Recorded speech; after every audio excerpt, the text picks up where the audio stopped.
When I was 18, I lived in Eugene, and I was actually going to the community college there. And I was working at night to take care of my infant daughter. I was a single mom. It wasn't long that I met a trafficker right there on the U of O campus at a local bar, and he started dating me and took me to restaurants and pretended to be my boyfriend. For about 6 months we started dating. He got to know my fears and dreams, which is what one of the red flags is, and he realized that I desperately wanted a family for my daughter, being a teen mom or a young mom at that time. I believed the lies that he gave me and the fraud that he promised me of giving me this new life. So when he asked me to move in with him to a big city, I was really flattered and excited, and he met my parents and they thought he was great, and so I moved away. And the abuse began immediately. People tend to think of human trafficking as maybe a 7-year-old child handcuffed to a bed in a cargo ship. And while that absolutely happens, that's not typically how it looks in a developed country like America. And definitely not how it looks in a small community like Oregon. I became involved with human trafficking issues in Oregon when I worked for our U.S. Senator Ron Wyden, and I was responsible for all criminal justice issues for him.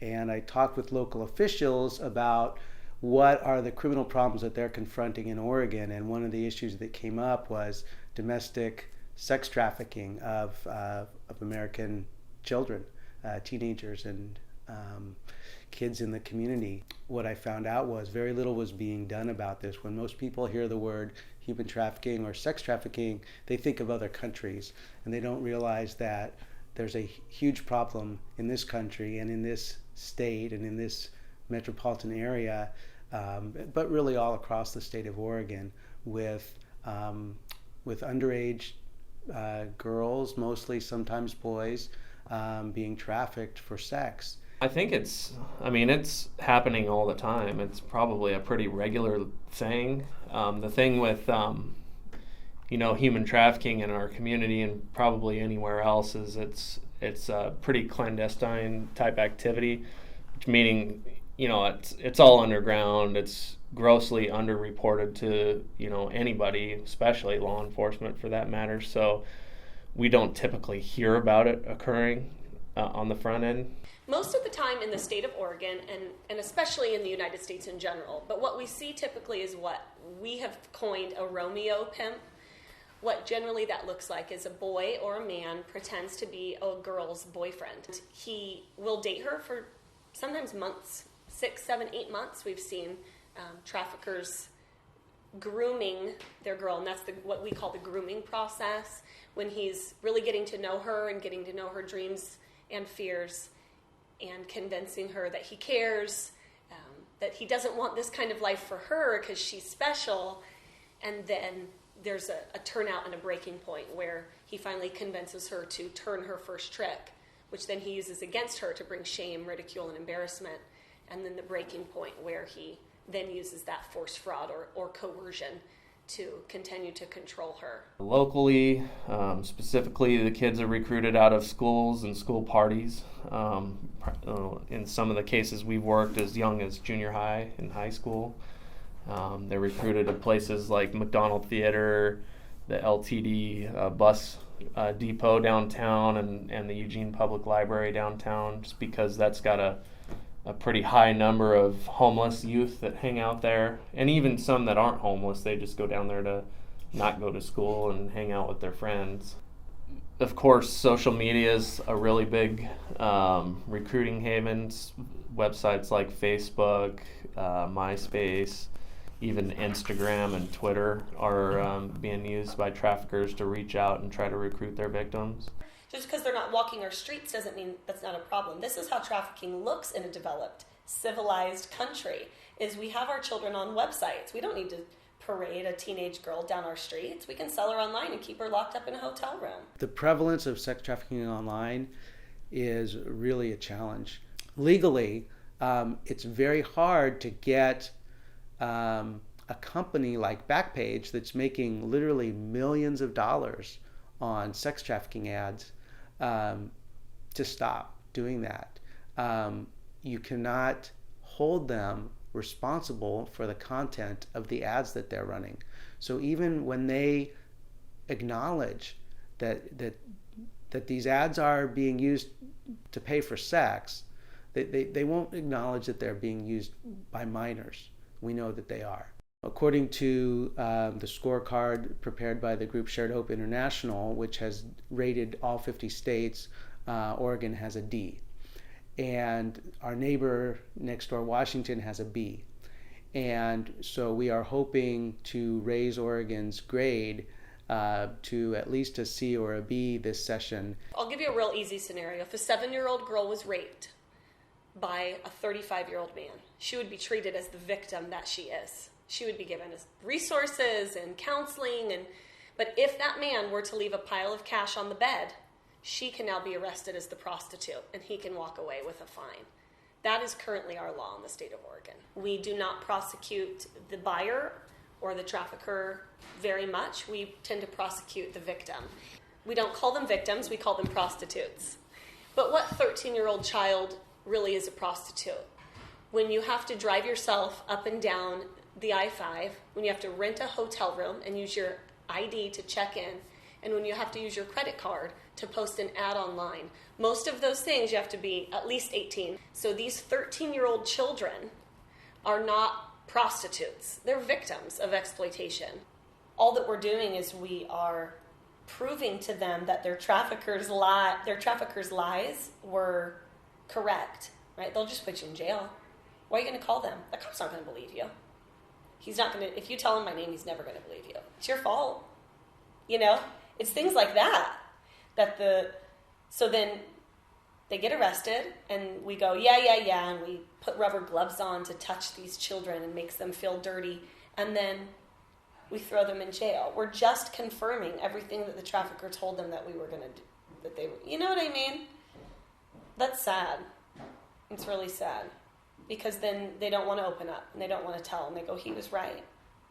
So when they get out, who do you think they call?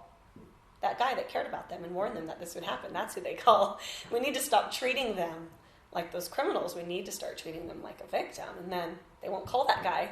You know, they'll call their sponsor, they'll call their mentor, they'll call their sexual assault resource worker, they'll reach out to someone else that's pouring into them. My preference when dealing with somebody I know is a victim of human trafficking, especially when they're an underage kid, would be to get the parents or some other supportive guardian involved in the front end and release them back to their parents. As far as law enforcement's concerned, we have a victim-centered approach. Is prostitution illegal still? Yes. I mean, that's the fact of the matter, but we do understand and recognize those people are victims first, and we treat them as such. So our main goal, if anything, is to reach out to the victim, offer them the ability to and resources to get out of a situation that they might be in. And then the next step would be to try to make a criminal case against the trafficker themselves. So, but 100% of the time we'll at least try to reach out to the victim. The Johns get no prosecution at all. They get a ticket, a slap on the wrist, and they're sent home. Sometimes even just given a warning or scared straight, which we all know they don't really get scared straight with that sort of reprimand or consequence. But currently, the demand is not prosecuted whatsoever. That was one of our biggest frustrations in some of the cases that we've worked, is the level of punishment for the customers was way low. This session in Salem, we are working on laws to strengthen Oregon's laws on sex trafficking. So what the law would do is would make it a felony in all cases where somebody pays for sex or attempts to pay for sex with a child. It would also give prosecutors more tools to investigate sex trafficking. So it would make sex trafficking a crime for which a prosecutor could get a wiretap. And it would also make sure that somebody who commits the crime of sex trafficking must be registered as a sex offender. And it would also provide protections for the victims, so that if a victim decides to agree to testify in a case, either against a John or a pimp, they would have the same protection that a rape victim does when they go to trial. They can't be asked about their sexual history. They can't be torn apart on the witness stand. So we would provide those same protections to trafficking victims. We would also make sure that they are eligible for compensation from the state crime victim fund. We need to have a national campaign that's going into our schools that the schools approve of. Right now, a lot of schools say it's too mature of content, so they don't want to talk about it to our youth. But if we're not going to talk about it, then the traffickers will. We need to prepare our girls. And while 90% of trafficked children are from abusive homes, there are 10% that are not. It's 10 out of 100 girls that come from good homes, good families, that are still being forced into prostitution. But we need to start raising awareness of demand for our boys. It's these boys that grow up to be the demand that fuel this economy. We need to start telling our sons, start drawing the line in the sand closer to home.